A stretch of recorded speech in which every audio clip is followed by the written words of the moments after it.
بسم الله وبه نستعين. اللهم صل على السيدة فاطمة الزهراء وأبيها وأمها وبعلها وابنيها والسر المستودع فيها وعلى آل بيته الطيبين الطاهرين ومن والاهم بإحسان إلى يوم الدين.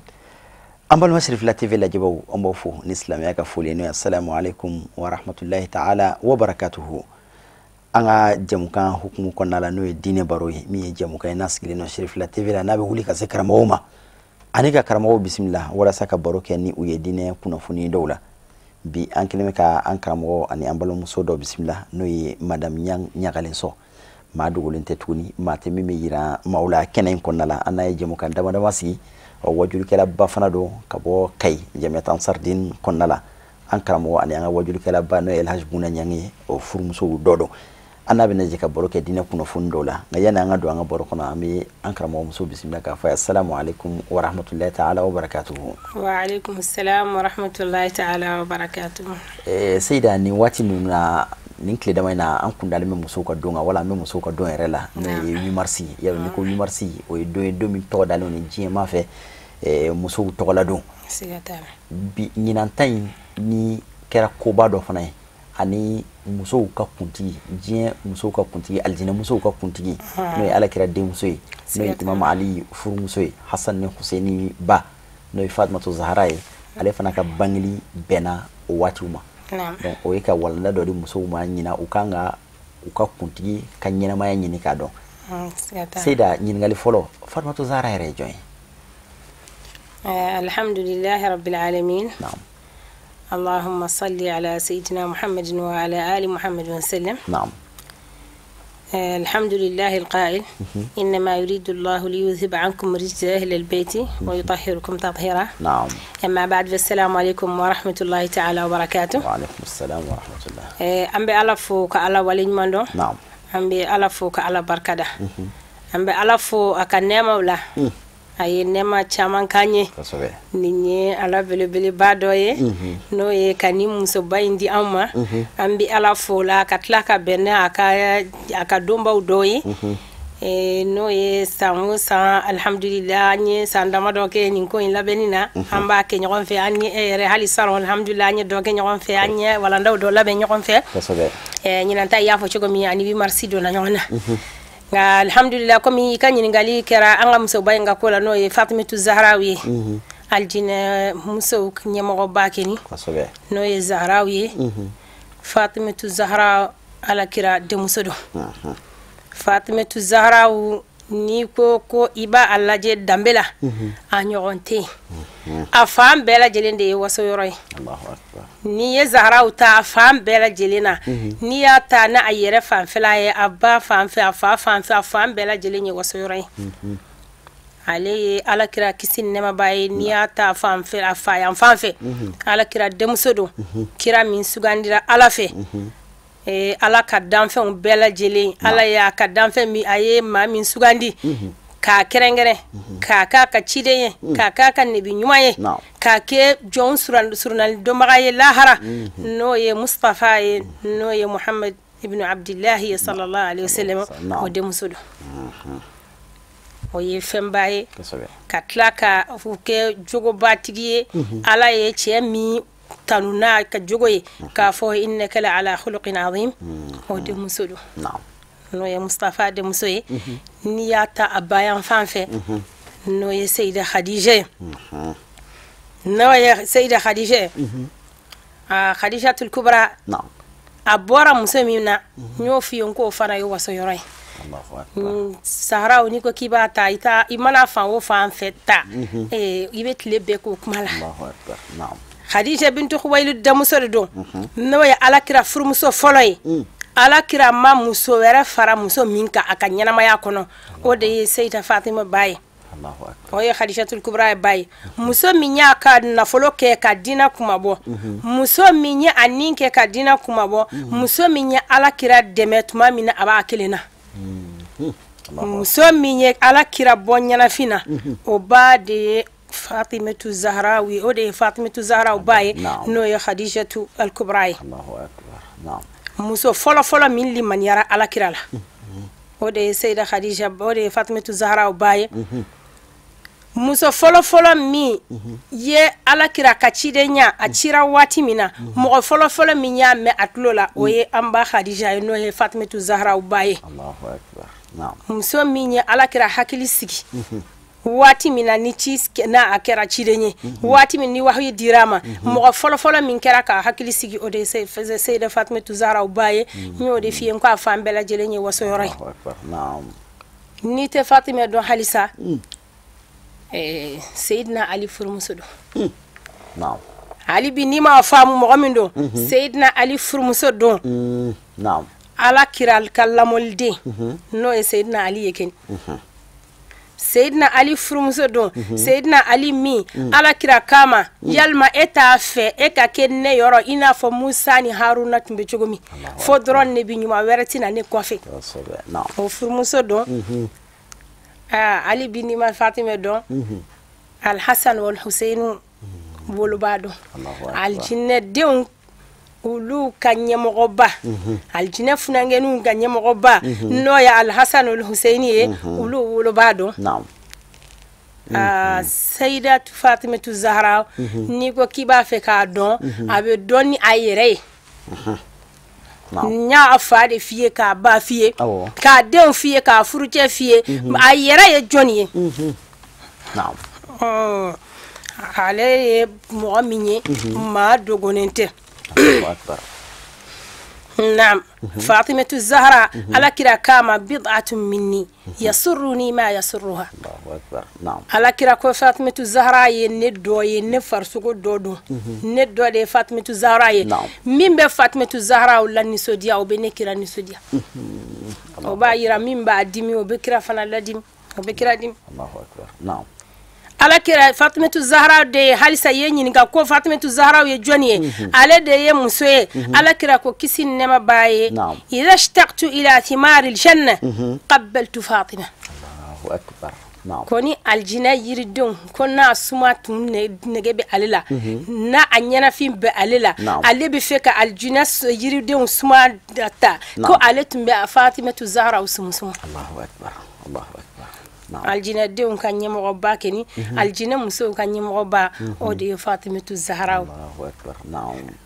ambe fitini fu ala sabla doni ndram se go de takabu chamana ko sobe o tunyi kanyi ngali doni ne yemi nyini ga ko Fatima tise ka foka ba na'am ina fo afaire ma donga bantu ma lere fa tise ka foka banti ni edron ka hakli ka shori yoro soro Fatima ere tui join fa yanfa abayan fa furu nyogo yanfa de enfant Fatima ibaro muso abe yor sabare konnala de muso fu muso woloba ba sikatala Fatima e anaka ni bonya mbe aye joro jume fa ni joro nun sabanu nuna alhamdulillah charra Usman naam az-Zahra ye la digili fenya an bulu sobe anga kalan sodo Zahra kanyana maya bela jelenye kalan comme yenyi ngali ke chogom Zahra kanyana maya ye kalanye amma wa khasatan anfleka ta yenyi ngali ke ko atumbe chogodi akademba ya konnana amba fi ko Fatimatu Zahra yanyi ngali ke poyen sabala anaka nin bunya imbe anaka nin dambe bayin anye min fi sisa muso ka waso yoro yen nu bela jelenye sabla tumadola ambi wasoni an chewi tumadola ambi wasoni an fawi tumadola ibe dembe wasona abai Zahra yeni bela jelen fara nyogonka nga o ma fili o ma yada Allahu akbar o ma tunu Allahu akbar Fatimatu Zahra akera duwa den ya nyini nga kato denya yara hukumu konnana aya place don aya masaudon sabla alakira kisin nema baye Zahra jora alakira no fe joyoro bela jelen akanyana maya kon ajora alakira ye joyoro bela jeleni akanyana maya kon ala ka joye denya joyoro la fo atumbe wele ko afa bali do ummu ebiha Allahu akbar babes de jodenye joyoro mina ibe ba ka joyoro denye o de ye ka hakilisiki ka lado kanye ale yo place beta afa ye fo atumbe wele ko afa bali do Allahu akbar naam jomi kabiri akadem seniya kono sabula Fatimatu Zahra ale kununa aye kodon ka beni ala kira ka degun wati de sabula ale bangena san duru ka konkira yani ale shi san duru ala kira kisin nema baye ci dirama ibado dem seni san nani konna na iti chamando donc ka be don san duru konna ma abenani ala kira ka wahyi be kadi ala kira ma wati mina no ye ka ke kirai o wati dum fana de kera ala kira ka degun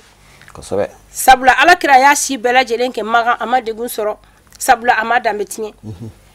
nga ala kira ka degun bela jelen soro la ni fenjumenye o de yetuma minna ko ala yekelenye ko ala yechide Allahu akbar o wati kera ala kira ka degun soro tumai o wati yara de fana Fatimatu Zahra kera akan akodon doni o wati de konana ale yo kodon ka fa soro degun de kona wallahi ayi jo afayi nin duwati numbe konana ka ke duwa denyo o wati la ka gera afala o wati la foni to insera ka da ala Allahu akbar ale de tumbe ala kira kisin nema baya ka degun konana hali dominani ala kira be selila na bi biri awbe o qissa min donnen kendo do kosabe wati mina Abu Jahli ma halakilei anaka jamaa wati mina uyato ala kira be selila kana ka baga tonso ta ko da ala kira kola ka to sella abirle mo min gerala ala ka bo akola ka kafiru doya kosabe o kera ademu so Fatimatu Zahra Allahu akbar na'am aya kanyana maya bela jelinki ala kira kono fe o ye ka to yi nyini kalifolaka aflana ka soro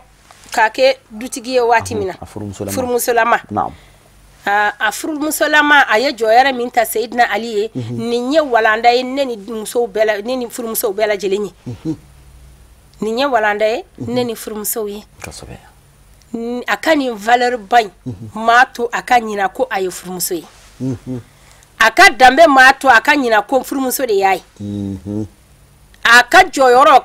allahara o mato sabula na fori ka ba ede aljine de unyere aljine muso kanyemo yi o ye daraja mini fente min sanfe nga o mato akanyina ko ayo furumuso yi Allahu akbar aye joyoro min ta Sayyidina Ali yakabu aye nyoshi Sayyidina Ali ka dukono ayet logo mena Sayyidina Ali ka dukono aya fie ka tobli ke ka buru dla Sayyidina Ali ka dukono na bolo barkamawi fo ka couleur yelema Allahu akbar fo ka couleur changer bara fe ani segen fe dukono bara Allahu akbar akera Sayyidina Ali ye jonya muna ko ale ye furumuso na'am ninya walanda belebele baye neni muso che sabula neni muso ye muso mine ni ala ye do garzige ufo kera setigi wiye walma joyoro tigi wiye walma ukera kabila batigi ye walma ukera masake denyi ado tuma do la to se ka furuboy ambe sira hali chewdo be sira ku tof tuma do la wala ukera karamo de yere tuma abela jelimbala tuma do la abede don sabla wati do la iba ye chewdo be sira ka to tigi den do ta walma na folo tigi den do walma setigi den do walma fama de ka fogo niye ninta atise ka mara nefe Allahu akbar Allahu akbar mbe Fatimatu Zahra di ni mo qualité nunu ma neni uluma ko afoko awa ambe Fatimatu Zahra ke anga duare anga nyere fle ala Allahu akbar akani ndambe imbela jelen ko fa na kani jalabai e katle kaye sokonana na furumuso yala wa khasatan afuru la chemima na tun furlan na folo batigima amba foko nata o yala sigi nata yasi nga abe furu Sayyidina Ali madomina hali furu na folo te Sayyidina Ali bul Allahu akbar Allahu akbar kuma teke ni ka foko du balu furu na folo masoro mo min bolo wallahi vilato tigi bol fese fenyuma to tigi bolo nga sayyidatu nisa'il alamin asonnaka sigini furu ngonnana Allahu akbar na'am kasonga ke jonyi achei nimba yira neni aula nimbalma musowula ka foko muso ye ikika place don tumade hali ni bora mo la Allahu akbar ika Sayyida Fatimatu Zahra ulaje dron ni ya ale fle ka bandoro ka kanyana ma ya fle dron wallahi ibesiki ika furuso konan Allahu akbar sabula ayan kalandi nyori fiyen ka kanyana ma ya kalandi wallahi aka hayatu be aka nyana ma ya bela jelen nyana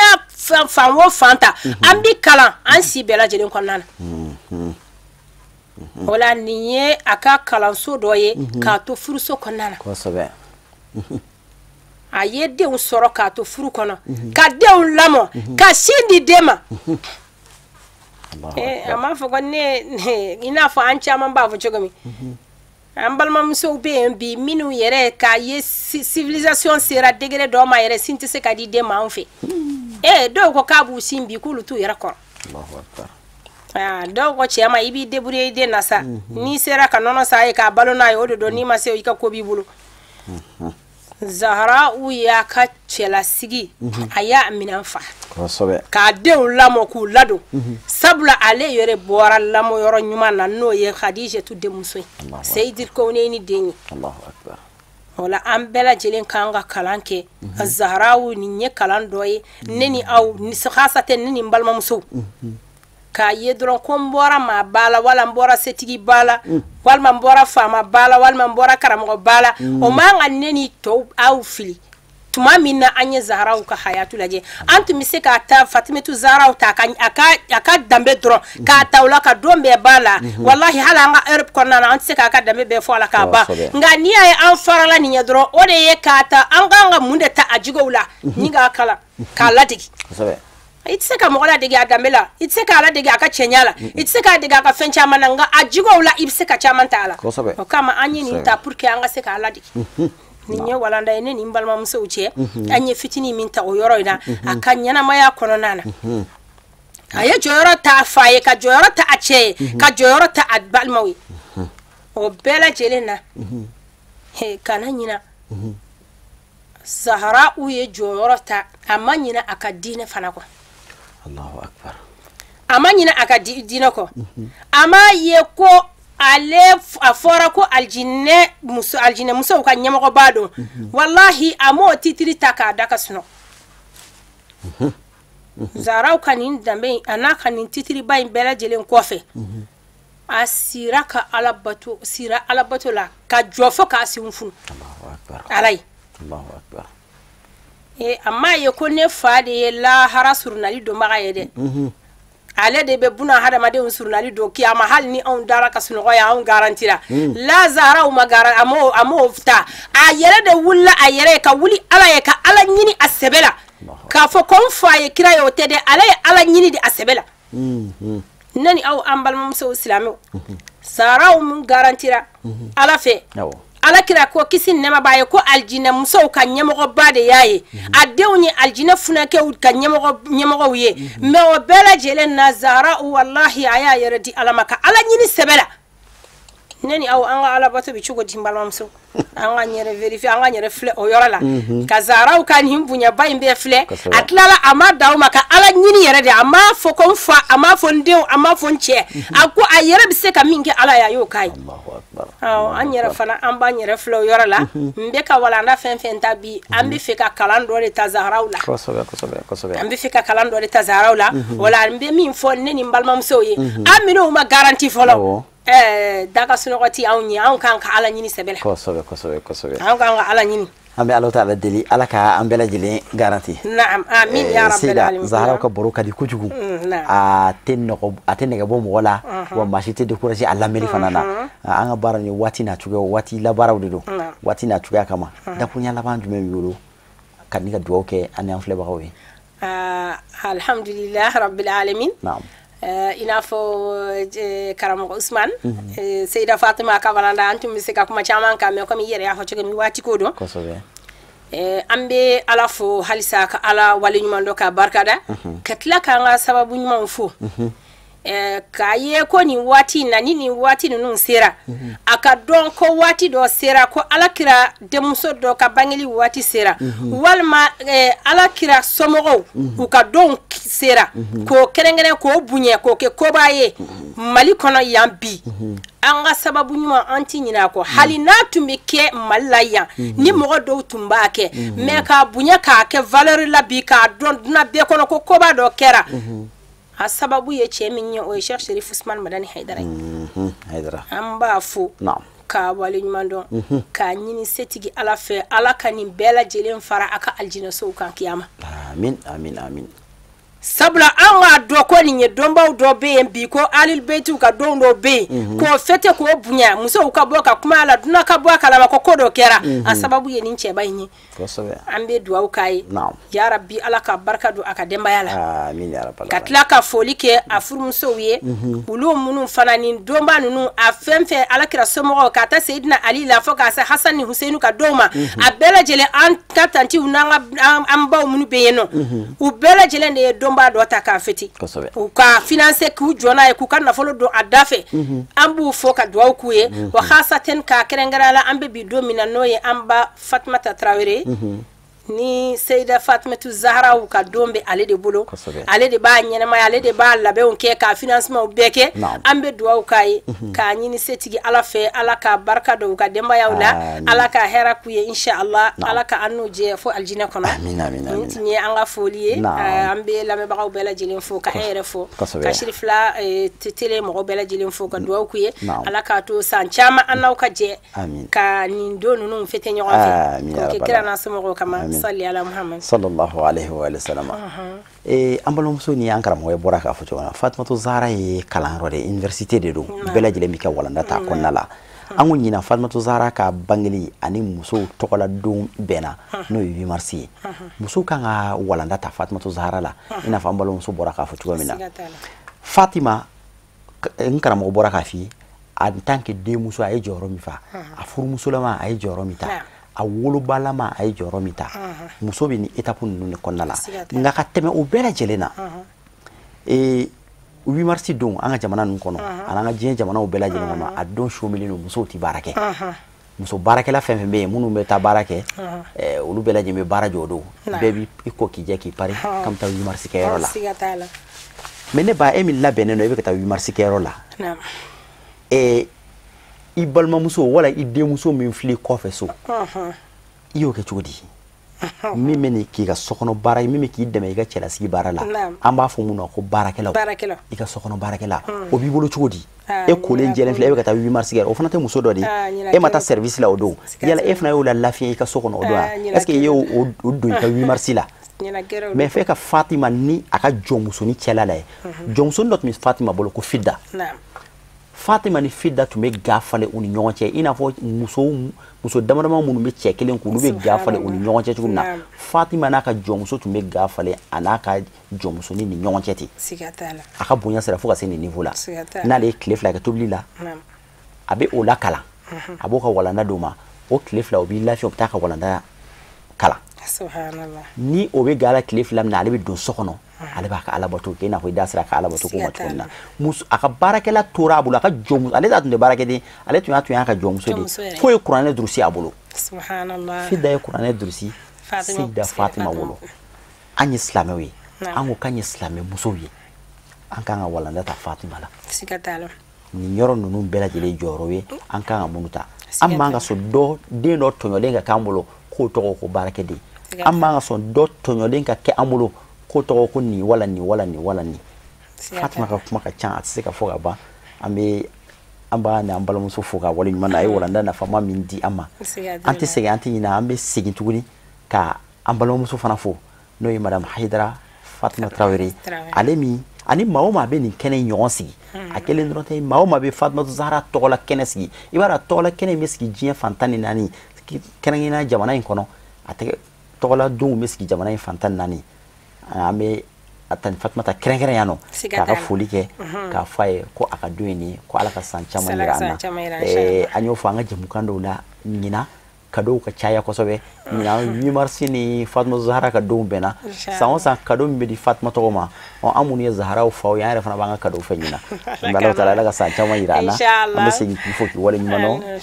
ka sen ka awere fana fo ka wala nyumano amunu tun sigile be akwa jabara ni nyama ka dine barulay dine baro tete me awmun kan wati shila jamana ko nan jamana ko kan amma Allah taala deli annawi ala ka sigida na tawira anni aw bela jelina wa akhiru da'wana alhamdulillahi rabbil alamin wassalamu alaikum wa rahmatullahi ta'ala wa barakatuh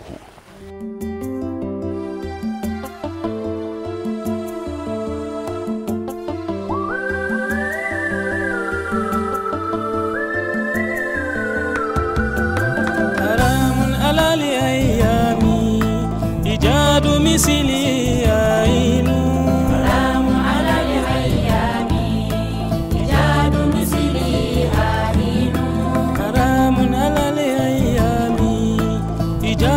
sili